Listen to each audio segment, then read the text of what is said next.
you're watching this, it means I've decided to go ahead and create my third Filipina Unfiltered channel, because you know why?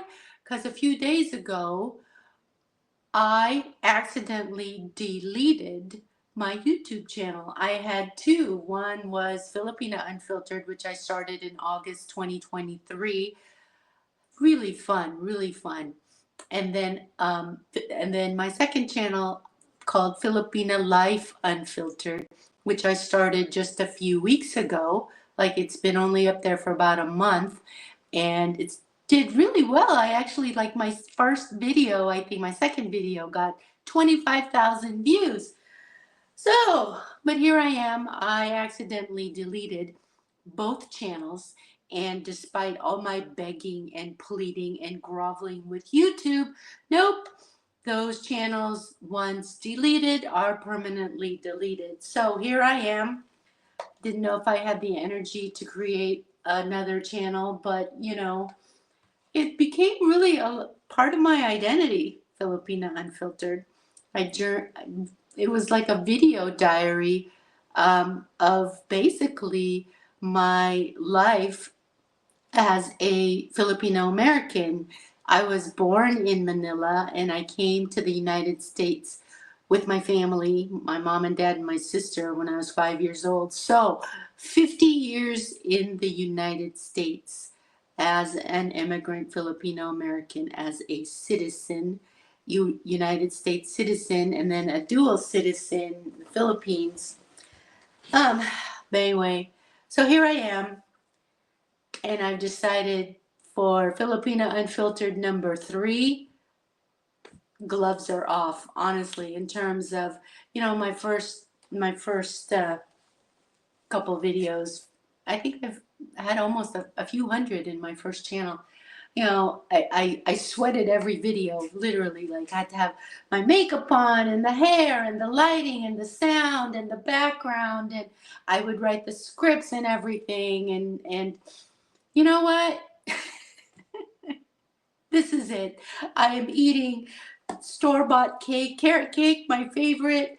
We're just gonna let it all hang out, because at this age of ours, this is liberating. So anyway, Filipina Unfiltered. I am a self-proclaimed over-the-hill traditional Filipina with Western tendencies. What that means is, yes, I was born in Manila, Philippines, raised by traditional Filipino parents, even here in the United States, and so grateful that they taught me the language. So I am bilingual, taught me the culture, taught me, my Filipino humor. My dad had the corniest Filipino jokes, So, and I so appreciate that. My mom was the best cook, Filipino food. I learned from her. And we've gone back and forth to the Philippines, kept in touch with our family, our culture, tradition. Anyway, I'll edit that part out. So, where was I? Yes, gone back and forth to the Philippines.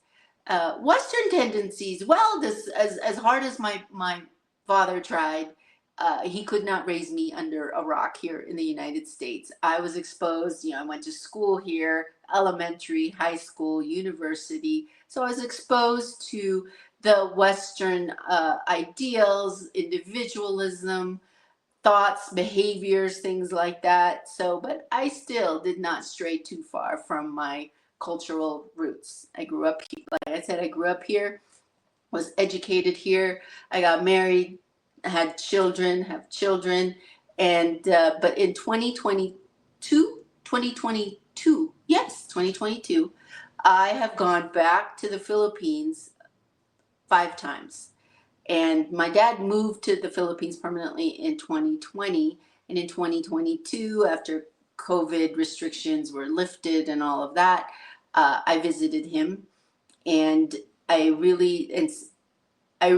was really the first time, never in a million years would I have thought it, but that was the first time where I thought, you know what? I can see myself possibly retiring here. Maybe it was being of a certain age now, and then seeing my dad Despite it all, he's very well cared for, getting great care there. You know, he moved there because of health issues, mobility issues.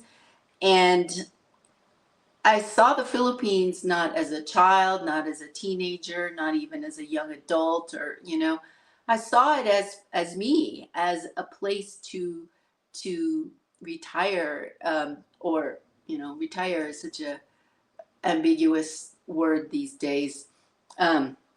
But I saw it as a place where I could do something different after life in the United States, after working, after caring for children, after all of that. And I saw it as a new adventure. I saw it as rediscovering the Philippines, rediscovering myself. So, I had these great videos on my channel. I'll I'll kind of repurpose them a little bit through this third channel. Third time's the charm. So I hope you will join me. Here we go. Filipina Unfiltered. Filipina Life Unfiltered. Still. Cheers. That's good.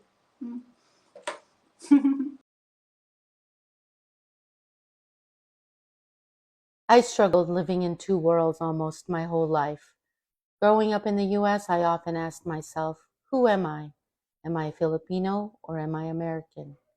After I got married and had children, I asked myself again, who am I? Housewife or working career mom?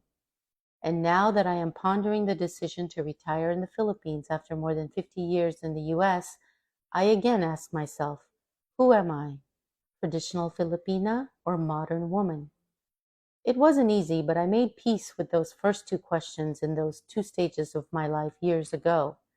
The third, and I hope final pondering of my identity, whether I'm a traditional Filipina or a modern woman, has me thinking of my lola. First of all, I am very cognizant of the fact, and I doubt she had the time nor luxury to ponder about any of these first world issues.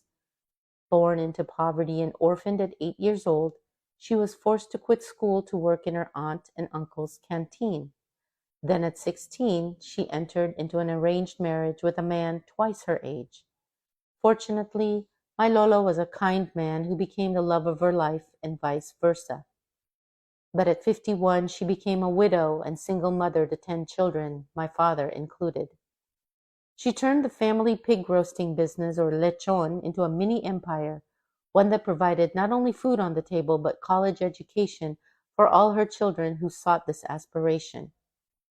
Her lechon legacy lives on through two of my cousins who continue her love and passion for providing this Filipino traditional delicacy. First, the traditional part of my Lola. She believed all women should know how to cook, clean, and put her husband's needs first. My mom is fond of recalling the story when the fish seller came by the house one day.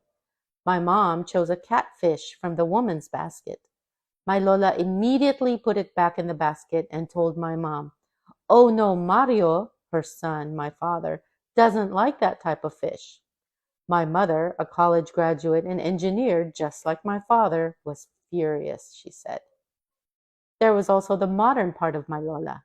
As a businesswoman, she negotiated all her contracts with vendors, from the pig farmers to the coal merchants. She ran her business with an iron fist, no nonsense. No man ever raised his voice to her, let alone his hand.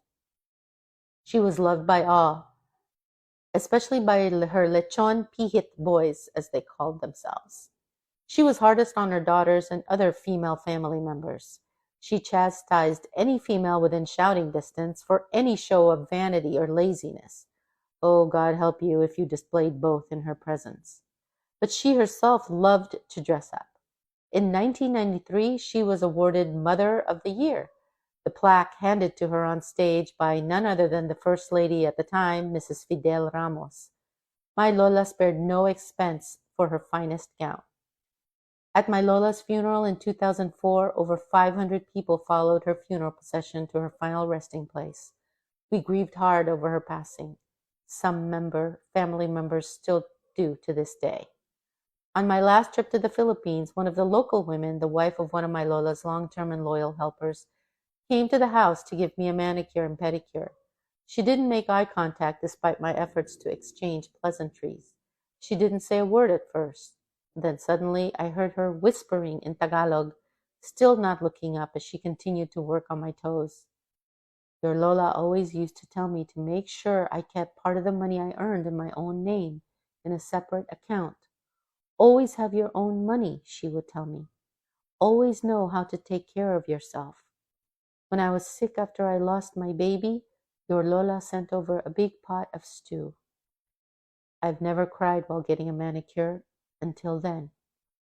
It was also the best mani-pedi I ever had. Speaking of crying, the only time I ever saw my Lola cry was when I asked her about the war. Tears welled up in her eyes as she recalled the smell of burning Filipino flesh when the Japanese were retreating through her small town. So I feel incredibly entitled, self-absorbed, and trivial when I ask myself the question, who am I? Thinking of all that my Lola went through.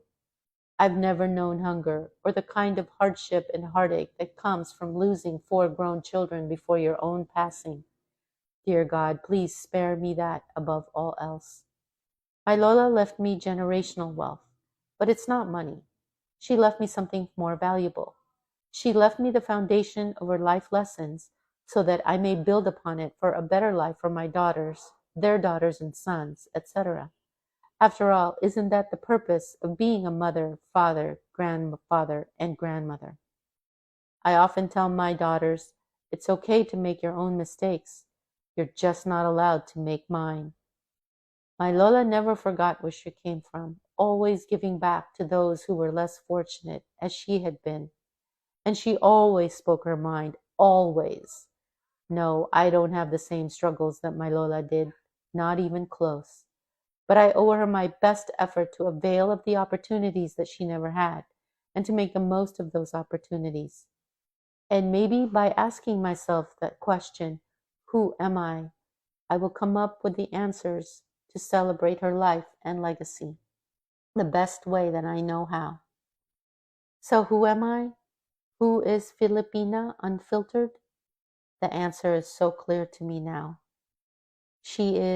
I am, the granddaughter of the most unfiltered Filipina I know, and I'm damn proud of it.